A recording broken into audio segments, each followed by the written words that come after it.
साल 2011, तारीख 2 और महीना मई। आज से 13 साल पहले का यही वो दिन था जब अमेरिकी सेना ने दुनिया के मोस्ट वांटेड और खूंखार आतंकी ओसामा बिन लादेन को पाकिस्तान में घुसकर मारा और उसकी लाश को किसी के हाथ नहीं आने दिया था।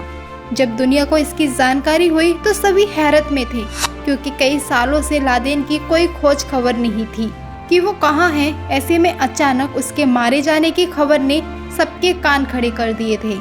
कैसे, क्या, कब और कहां और क्यों पर आधारित सभी सवालों के जवाब देने के लिए कई किताबें छपी। हॉलीवुड ने फिल्म भी बना डाली। लादेन को कैसे खोजा और फिर खत्म किया गया, यह जानने के लिए हमारी यह खबर ही काफ़ी है। आइए आपको बताते हैं कि 13 साल पहले ओसामा बिन लादेन को मारने की स्क्रिप्ट कैसे लिखी गई और कैसे सिर्फ 9 मिनट में पूरे ऑपरेशन को अंजाम दिया गया। 9 सितंबर 2001 को अमेरिका में एक के बाद एक 4 यात्री विमानों का अपहरण हुआ और उन्हें बम की तरह इस्तेमाल करते हुए आतंकी हमलों को अंजाम दिया गया। इस हमले में करीब 3000 लोगों की जान चली गई थी। 9 से 11 के नाम से कुख्यात इन हमलों का मास्टरमाइंड ओसामा बिन लादेन ही था। तब से ही अमेरिका लादेन को खोजने में लग गया था। जब बराक ओबामा अमेरिका के राष्ट्रपति बने तो उन्होंने इस मामले को लेकर गंभीरता दिखाई। वह अमेरिका खुफिया एजेंसी CIA से महीने लादेन को ढूंढने की रिपोर्ट लिया करते थे। ओबामा लादेन के खात्मे को लेकर कितने गंभीर थे, इसका अंदाजा इसी बात से लगाया जा सकता है कि पूरा ऑपरेशन उन्होंने लाइव देखा था। पूर्व राष्ट्रपति बराक ओबामा की 2020 में प्रकाशित आत्मकथा आ प्रोमिस्ड लैंड में बताया गया है कि लादेन को मारने की योजना कैसे बनाई और कैसे उसको अंजाम तक पहुंचाया।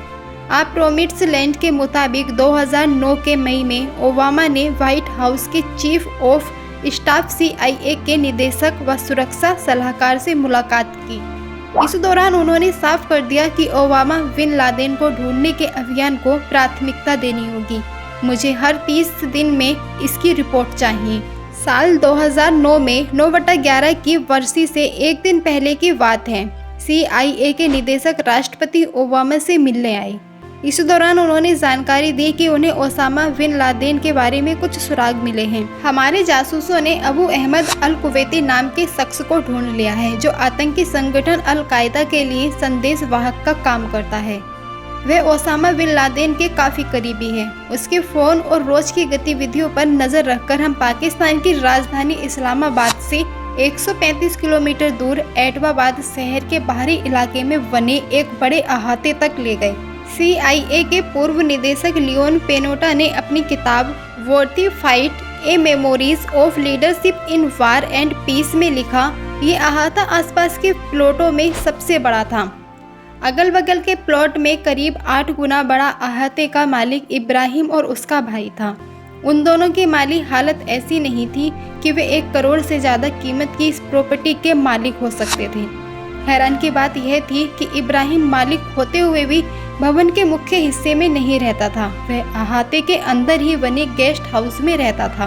अहाते में 3 मंजिला इमारत थी, जिसके ऊपर की मंजिल में एक बालकनी थी, लेकिन इस बालकनी को दीवार से कवर किया गया था। बालकनी के सामने दीवार कौन बनाता है? इस अहाते के बाहर हर रोज कूड़ा उठाने वाले आते थे, लेकिन इसमें रहने वाले लोग कचरा कूड़े वाले को न देकर अहाते के अंदर ही जला दिया करते थे। हमारी निगरानी से पता चला कि कभी कभी एक शख्स भवन से बाहर निकल अहाते में तेज तेज कदमों से चहलकदमी करता है। मिशन की रिपोर्ट लेते हुए ओबामा व CIA अधिकारी ने इस संदिग्ध शख्स को द पेश नाम दिया गया। जासूसों का मानना था कि the pacer Osama bin Laden हो सकता है। CIA अधिकारियों को द पेशर के लादेन होने का शक इसलिए मजबूत हुआ था कि उस घर में न इंटरनेट था, न लैंडलाइन और न कोई इलेक्ट्रॉनिक डिवाइस। इतने बड़े भवन में बिना किसी इलेक्ट्रॉनिक डिवाइस के कोई आम आदमी रह रहा हो, ये बात हजम नहीं हुई। बालकनी के सामने दीवार, कूड़ा जलाना और बिना इलेक्ट्रॉनिक डिवाइस के रहना, इन सबसे अमेरिकी अधिकारियों का शक पुख्ता हो गया कि यहाँ रहने वाला शख्स लादेन ही है। फिर शुरू हुआ operation Neptune spear. Barack Obama को डर था कि अगर पाकिस्तानी सरकार को इस ऑपरेशन में शामिल किया तो शायद ये खबर ओसामा तक पहुंच सकती है। इसीलिए लादेन को मारने के लिए मिशन को खुफिया रखा गया। ओबामा ने 29 अप्रैल 2011 को एबटाबाद में घुसकर लादेन को मारने की अनुमति दी।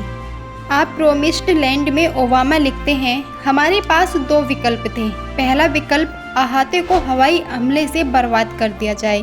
इसका पहला फायदा यह था कि पाकिस्तान की धरती पर किसी अमेरिकी के मारे जाने का जोखिम नहीं होगा। दूसरा, हम सार्वजनिक तौर पर खंडन भी कर सकते हैं कि इसमें हमारा हाथ नहीं है, लेकिन इसका नुकसान यह था कि अगर हम अहाते को जमींदोज करने में सफल हो गए तो ये कैसे सुनिश्चित करते कि उसके अंदर लादेन मौजूद था या नहीं। अगर अलकायदा ने उसका खंडन कर दिया तो कि लादेन नहीं मारा, तो हम सिद्ध कैसे करेंगे कि लादेन मारा गया। आगे लिखते हैं, हमारे पास दूसरा विकल्प था कि हम स्पेशल ऑप्स को मंजूरी दें। इसके तहत चयनित अमेरिकी सैनिक हेलीकॉप्टर से पाकिस्तान में घुसकर उस भवन पर इतनी तेजी से हमला करें कि पाकिस्तानी पुलिस या सेना को प्रतिक्रिया देने का वक्त ही न मिले। फिर 2 मई 2011 को रात के 11 बजे 2 ब्लैक हॉक हेलीकॉप्टर ने अफगानिस्तान के जलालाबाद से पाकिस्तान के एबटाबाद के लिए उड़ान भरी। इनमें सील दल के 23 सदस्य सवार दुवासिया अहमद और बुलेट प्रूफ जैकेट पहने बेल्जियन सेफई नस्ल का कुत्ता कैरो थे। जब एक हेलीकॉप्टर टारगेट पर उतरने लगा तो उसका एक पंख दीवार से टकरा गया, जिसमें सवार 11 कमांडो मरते मरते बचे। धूल उड़ने लगी। ऐसे में कुछ देर के लिए हेलीकॉप्टर में सवार एडमिरल विल मैक्रेवेन को कुछ नजर नहीं आया। सैनिकों ने फौरन प्लान बी एग्जीक्यूट कर दिया और अगले कुछ मिनटों में ओसामा बिन लादेन को मार गिराया। इसके बाद अमेरिकी कमांडो खेत में हेलीकॉप्टर उतारा और फिर अहाते में घुस गए। अमेरिकी कमांडो ने 9 मिनट के अंदर ओसामा को ढूंढकर सिर में गोली मार खात्मा कर दिया।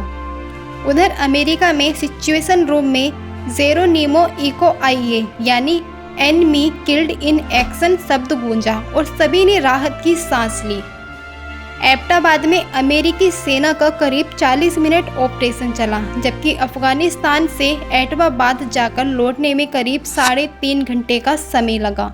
जब एडमिरल विल मैक्वेरन ने ओबामा को लादेन की मौत की पुष्टि की, कहा कि लादेन का शव मेरे सामने है। मैंने अपने एक साथी को सबके पास लिटाकर उसकी लंबाई की पुष्टि कर ली है।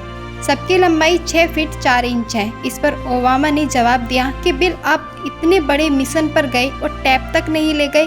जब ओसामा बिन लादेन मारा गया तो बाद में बराक ओबामा ने स्क्रावाइन कमांडर जेम्स में मुलाकात की। इस दौरान उन्होंने कहा कि पिछले 10 सालों में जो भी तैयारी हुई थी, यह उसका रिजल्ट है। इसके बाद अमेरिकी सैनिक लादेन के शव को घसीटते हुए नीचे लाए और फिर सबको बड़े थैले में पैक कर ले गए। उसके बाद लोहे की जंजीरों में बांध कर समुद्र में फेंक दिया। सबको समुद्र में क्यों फेंका गया? इसके पीछे 2 कारण बताए जाते हैं। पहला, सऊदी अरब ने लादेन को अपनाने से साफ इनकार कर दिया। दूसरा, अगर उसकी कब्र बनाई जाती तो वह आतंकियों के लिए तीर्थ स्थल बन जाती, इसीलिए सबको समुद्र में फेंक दिया गया। दोस्तों, आज के इस वीडियो में हमने आपको ओसामा बिन लादेन के पकड़े जाने की पूरी कहानी बताई है, कैसे उसे पकड़ा गया था और क्या मिशन था और उसे क्यों मारा गया। दोस्तों, वीडियो में दी गई जानकारी अच्छी लगी है तो वीडियो को एक लाइक कर दें और साथ ही चैनल को सब्सक्राइब करके बेल आइकन बटन दबा दें ताकि आने वाली वीडियो सबसे पहले आप तक पहुंच जाए। तो दोस्तों, मिलते हैं किसी अगली वीडियो में। तब तक के लिए दीजिए इजाज़त और अपना ख्याल रखिए। बने रहिए हमारे साथ। धन्यवाद। नमस्कार।